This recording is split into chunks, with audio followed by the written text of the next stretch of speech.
Former basketball player Nick Young's professional boxing career seems to have come to an end before it even had the chance to take off. The build-up leading to Swaggy P's debut bout had already been shrouded with controversy, and the finish of the match is doing no favors either. Join us as we look at what exactly went wrong during Nick Young's outing against Malcolm Minikon at Social Gloves 2. But first, a reminder about our brand new giveaway. We're giving away a PS5 with a copy of NBA 2022 and Madden 22. All you have to do is watch the full video, leave a like, comment the keyword hidden in the video, and make sure you're subscribed. It's that simple.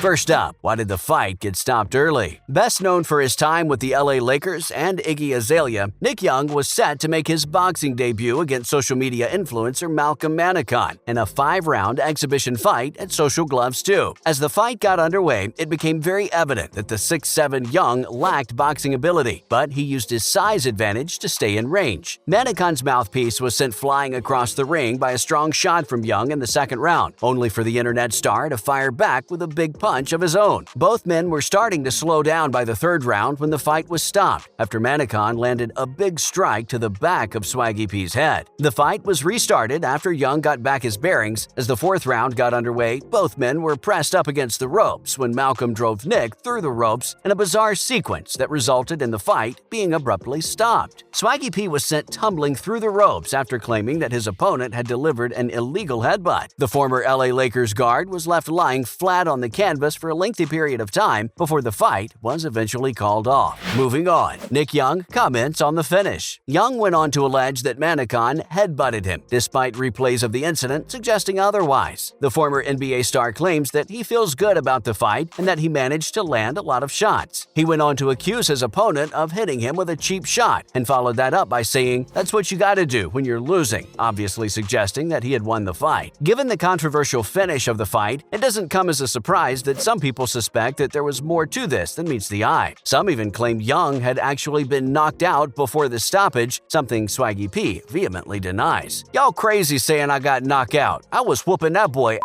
Young tweeted. Minikon, who filled in for Blueface on just 2 days' notice after the rapper dropped out of the fight, denied headbutting Young. The YouTuber insisted he would have performed better if he had more time to prepare for the fight. "I had 2 days to prepare," Malcolm said. He added, "I definitely would have given a better show if I had more time to prepare, but it's whatever." The YouTuber went on to claim that he has respect for his opponent and that never intended to hit him with a cheap shot. Minikon also apologized to Young for the confusion. Whatever the truth may be, one thing is certain: Nick Young's boxing debut was definitely nothing to rave about, and the rookie still has a lot to learn. Not to mention the drama leading up to the fight. Believe it or not, the finish isn't the only controversy surrounding the former NBA star's boxing debut. You see, Young was originally penned in to go up against American rapper Blueface, but that obviously did not end up happening. The rapper was forced to pull out from the fight right at the last moment after he was denied a boxing license in Las Vegas. Blueface previously competed in an amateur boxing fight as part of a BKFC event in Florida the past July, winning by unanimous decision. According to TMZ Sports, Blueface received a letter from the California State Athletic Commission warning him that his application for a professional boxing license in the state would not be approved until he appeared before the commission in October. There's currently no information as to why his license was denied. It didn't take too long after Blueface's announcement for social media star Malcolm Minikon to step up and fill in for the rapper. There was a lot of criticism surrounding this last-minute replacement, with a lot of people claiming that the fight should have just been called off. Many experts weighed in on the situation and argued that there's no way for the two men to prepare for each other just 2 days ahead of the event. And, well, looks like they've been proved correct. Following up, is this the end of Nick Young's boxing career? It would be an understatement to say that the former basketball star's performance at Social Gloves was embarrassing. Like, we've seen bad outings before, but this was a whole other level of humiliation. It would have been way less embarrassing if Swaggy P hadn't talked about such a big game heading into the fight. The NBA champ was very adamant that he was taking his boxing career really seriously and that he didn't want to get embarrassed like fellow basketballer turned boxer Nate Robinson. Well, how'd that work out for you, bud? Young spent the past few months relentlessly training for the fight and was certain that he'd walk out with his head held high. Now, after all of this, it's understandable why the former NBA star has become the target of internet trolls following his epic fail at Social Gloves. Many people think that this was Young's Young's first and last attempt at boxing, but the former NBA star claims that he won't go down this easily, so there might still be a chance we get to see Swaggy P in the squared circle again. Let's just hope it goes better next time. Finally, what's next for Nick? Ever since the fight, a lot of fans have been wondering what the future holds for Swaggy P. Well, for one, he still hasn't retired from the NBA, so there's still a chance we'll see him return to the court once this boxing fever wears out. Young last played for the Denver Nuggets in 2018, and by the looks of it, the 37-year-old has a better chance of returning to basketball than he does at carving out a career in boxing. The only question that remains is, will any team be willing to sign him after such a long hiatus? That is, if Young is even interested in returning to the NBA anymore. Guess we'll have to wait until the offseason to find out. Now, in other related news. First up, an Isan Gibb knocks Austin McBroom down 5 times. While Young vs. Minikon has dominated the headlines ever since the Social Gloves event, it wasn't the only high-profile bout that took place on September 11th. Believe it or not, there was an even more controversial fight on that card. The main event saw problematic family vlogger Austin McBroom take on an Isan Gibb. Gibb recovered from a first-round knockout and went on to drop McBroom 4 times. He knocked McBroom out twice in the 3rd round and again in the 4th, leading to his victory. This was Gibb's first professional boxing win. The influencer was defeated by then-debutant Jake Paul back in 2020. Looks like Nick Young wasn't the only one to leave embarrassed that night. Moving on, Nick Young has some advice for Bronny James. While some may argue that Nick Young's the last person to be handing out advice right now, the former Lakers guard has some words of guidance for Bronny James. As LeBron James prepares for another season, his son Bronny prepares for the final chapter of his high school career. The entire world is waiting to see where the amateur will play next season. While Oregon and Ohio State are the most likely landing locations for James Jr., some believe he should consider playing for the University of Southern California instead, and that includes Nick Young. While talking with TMZ, Swaggy P revealed that he thinks Bronny should sign with USC. This doesn't come as a shocker, as Young himself is a former Trojan, but the former Lakers star has more reasons than just school loyalty to back up his advice. Nick thinks it would be a good idea for Bronny to stay close to home during his college career. He argued, "Why leave when you're already comfortable?" Young also stated that it's always nice to have family around, and if Bronny stays in California, it'll be easier for his parents to come and cheer him on during his games. Now, isn't that just wholesome? Finally, J.R. Smith claims he, Jamal Crawford, Joe Johnson, Nick Young, and Isaiah Thomas have been blackballed. It's easy to see what makes the veteran say this. Smith's reasoning is based on the number of years he spent in the NBA and his involvement in several winning teams. The players he mentioned have all achieved a significant amount of professional success, but his accusations that the NBA is purposely keeping them out seems far-fetched. You see, the NBA has evolved a lot over the last decade. Players must be able to be effective on both ends of the floor in today's game. And no offense, but the names that JR has mentioned have all failed at changing with the times, so it's understandable why they're not being given more prominent roles. That's a wrap for this video. What's your take on Nick Young's embarrassing boxing debut? Do you think the ex-basketball player can come back from this? Let us know in the comments below. Make sure to give this video a thumbs up and subscribe to our channel for more videos like this. See you in the next one.